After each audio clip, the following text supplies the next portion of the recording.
than 48 hours remaining for the Sunday's by-elections, the political atmosphere in the country has understandably heated up. The by-election is being held in one constituency each in Bara, Chitwan and Tanahu, as speculations too have escalated regarding the performance of the candidates in the fray. In the meantime, the government has formed a special security mechanism to hold the by-elections in a free and fair atmosphere, while seeing that the election code of conduct is not breached in any terms. Good evening, I'm Praram Vadahal. Let's begin with the main stories. Nepal fire on all cylinders as they outclass Oman at the ACC Premier Cup. Sandeep races to fastest ODI 100 wickets, Hong Kong team UAE on DLS. Security management monitoring mechanism established keeping in mind top-notch security for the Sunday's by-elections. The body to keep a close eye on the breach of election code of conduct. The Central Bank takes action against 9 commercial banks. Nabil leads the bank with highest payment of fine at 65 million rupees. And Dominic Raab resigns as UK's Deputy Prime Minister over bullying allegations. Prime Minister Sunak loses third senior minister over personal conduct. Prime Minister Pushpa Kamal Dahal and CPN-UML chairperson KP Sharma Oli have held discussions regarding the appointment of the Chief Justice at the Supreme Court. According to UML Chair Oli's secretariat, talks between Dahal and Oli held at the office of the Prime Minister and the Council of Ministers in Singadarbar delved into proceeding with the appointment of a Chief Justice on the basis of consensus. Prime Minister Dahal said that the designation of Chief Justice had remained vacant for a long period of time and therefore had to be filled at the earliest. In response, Oli had urged Prime Minister Dahal to be clear on the dates of impeachment against former Chief Justice Cholendra Samser Rana and his retirement. The two leaders had also talked about the formation of the thematic parliamentary committees but failed to reach a consensus. UML Chair Oli had proposed for addressing issues requiring immediate addressing at the Parliament through consensus. Prime Minister Dahal was in favour of appointing a Chief Justice first and then proceeding with other issues on the basis of agreement. The two leaders also spoke about the bill related to transitional justice. A by-election security management monitoring mechanism has been set up at the Election Commission to ensure free and fair by-election on the 23rd of April this Sunday. The mechanism, led by Joint Secretary at the Ministry of Home Affairs Jitendra Basnet, includes senior officials from Nepal Army, Nepal Police, Armed Police Force and National Investigation Department. Chief Election Commissioner Dinesh Kumar Thapalia has urged the mechanism to ensure a peaceful, transparent and fair environment for the by-elections. Meanwhile, the Commission has made special arrangements for monitoring of the violation of Election Code of Conduct as the silent period went in effect from last midnight. The Commission has already urged the political parties, candidates and voters to abide by the Election Code of Conduct and has directed the related state mechanisms to monitor the possible violation of the code. The security departments have also been directed to take required actions when required. The silent period for the by-election in Chitwan, Tanahu and Bara slated for Sunday came into effect last midnight. The silent period will end only after the conclusion of the voting procedure for the by-election slated for the 23rd of April coming Sunday.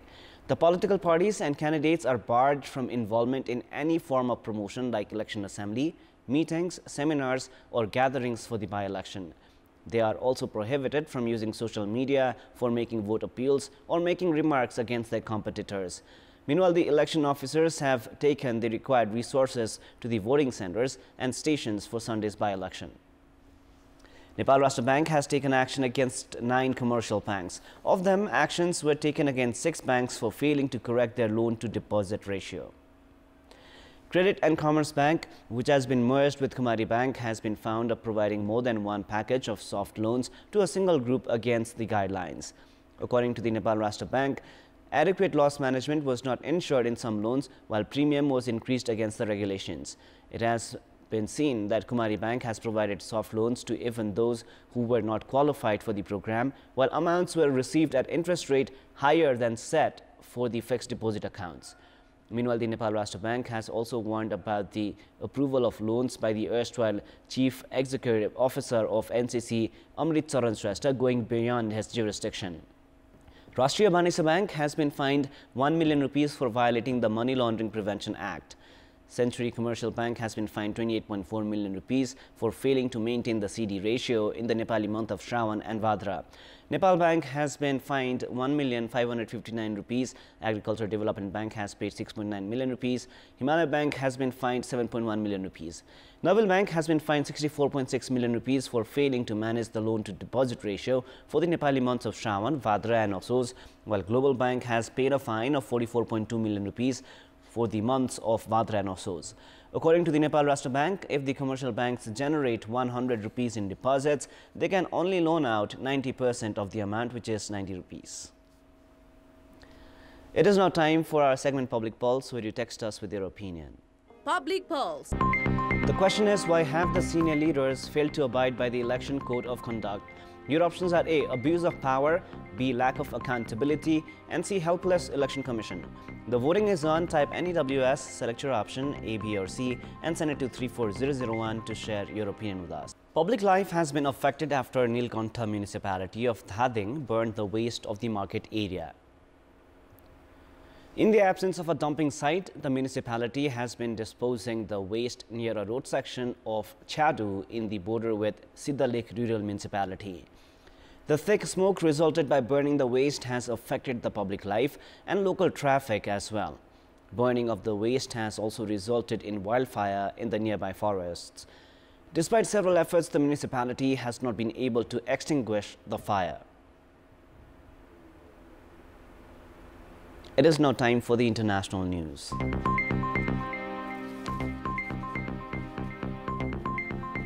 British Deputy Prime Minister Dominic Raab resigned from the government today following an independent investigation into complaints that he bullied colleagues. This becomes the latest scandal to force out one of Prime Minister Rishi Sunak's top ministers. The departure of the third senior minister over their personal conduct in the last 6 months will damage Sunak's efforts to revive the governing Conservative Party's fortunes and is a major embarrassment as he had entered Downing Street in October promising a government of integrity. The months-long investigation into Raab's behavior heard evidence from multiple government officials about complaints of bullying at 3 different departments. Raab, who requested the investigation in November following formal complaints about his behavior by government officials, said he felt duty-bound to accept the outcome of the inquiry, but also staunchly defended his conduct. Raab said, setting the threshold for bullying so low set a dangerous precedent for the conduct of good government.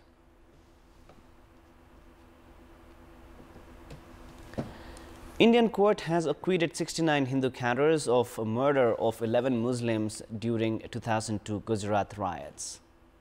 An Indian court acquitted 69 Hindus, including a former minister from the ruling Bharatiya Janata Party, of the murder of 11 Muslims during communal riots in the western state of Gujarat in 2002. The killings occurred in Ahmedabad on February 28, 2002, a day after a suspected Muslim mob set fire to a train carrying Hindu pilgrims, setting off one of independent India's worst outbreaks of religious bloodshed.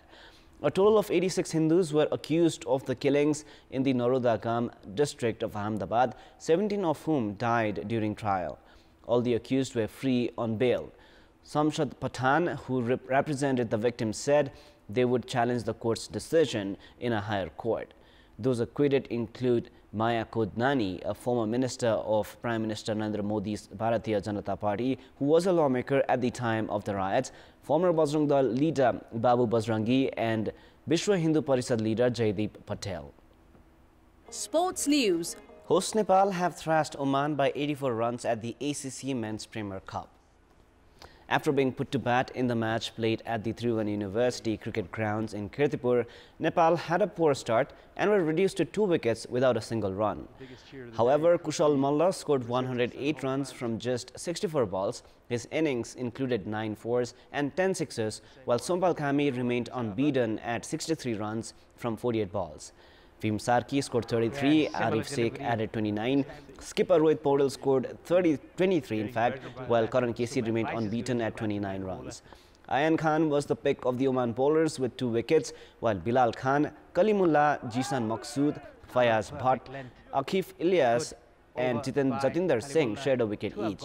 In reply, Oman were bowled out for 226 runs in 46.3 overs. Mohammad Nadeem top scored with 65, while Sandeep Goad added 46. The other batters had their starts, but they could not stay longer at the crease.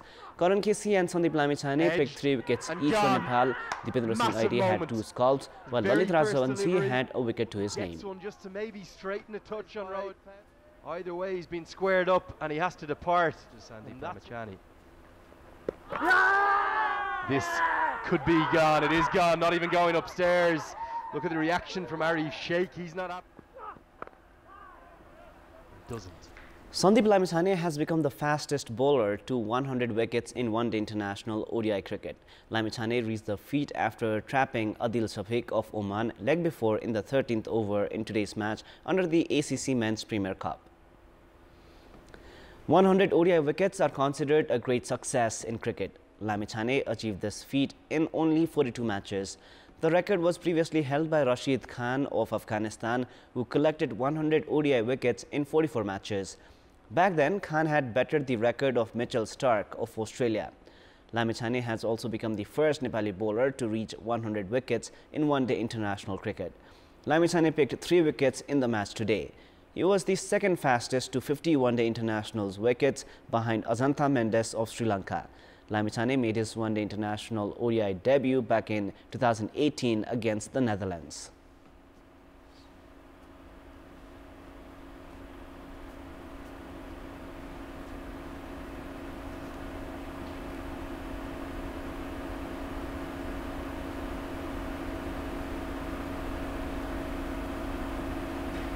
Beautiful, loopy googly. He had to wait one more. Has played across it, angled in, turning. Meanwhile, in the other match that was played at the Mulpani Cricket Ground, Hong Kong secured a 67-run win over the United Arab Emirates on the DLS method. Sent into bat at Mulpani, Hong Kong posted a competitive score of 263 runs for the loss of 8 wickets in the stipulated 50 overs. Ansuman Rath proved the hero for Hong Kong as he anchored the innings with a well-compiled century. As wickets fell regularly at the other end, Ansuman scored 106 runs, holding the one end intact as the century was started with 11 fours. The other notable contributor for Hong Kong was Kinchit Shah, who made 35 runs. Ayan Afzal Khan was the most successful bowler with the match haul of 5 wickets. In reply, the United Arab Emirates never looked like achieving the target as they lost the prized wicket of Mohammad Wasim for just 8 runs. Even as the other opener, Aryan Lakra, remained unbeaten on 52 runs, UAE were reduced to 117 runs for the loss of 6 wickets in 27 overs when rain stopped play. Hong Kong were eventually declared the winners on the Duckworth-Lewis system. Hong Kong have climbed to the top of the Group B with the win as well. Manchester United crashed out of the Europa League quarterfinals following a dreadful second-leg performance in the 3-0 defeat by Sevilla. Sevilla have advanced to the semi-final following an aggregate 5-2 win over the Theatre of Dreams side. The Spanish side were gifted the lead after 8 minutes when Youssef En-Nesyri finished following an awful error from Harry Maguire, and Sevilla doubled their advantage shortly after half-time with a looping header from defender Luis Bad. Sevilla's win and United's humiliation was complete 9 minutes from time when En-Nesyri again capitalized on a shocking mistake, this time from the goalkeeper David De Gea, to complete the win. Having been 2-0 up and cruising in the first leg at Old Trafford, Erik ten Hag's side contrived to concede 5 times in the space of 90 minutes 2 late own goals in Manchester and 2 times in Spain to throw away their chance of European success. Meanwhile, Sevilla will now play Juventus in the 2-legged semi-final on the 11th and 18th of May. Juventus brushed aside Sporting Lisbon 2-1 on aggregate in the quarter-final. In another Italian club, Roma defeated Feyenoord 4-2 on aggregate to reach the semis as well. That is all for the moment. Our next news bulletin is at 10:30 p.m. Thank you for staying with us. Goodbye for now.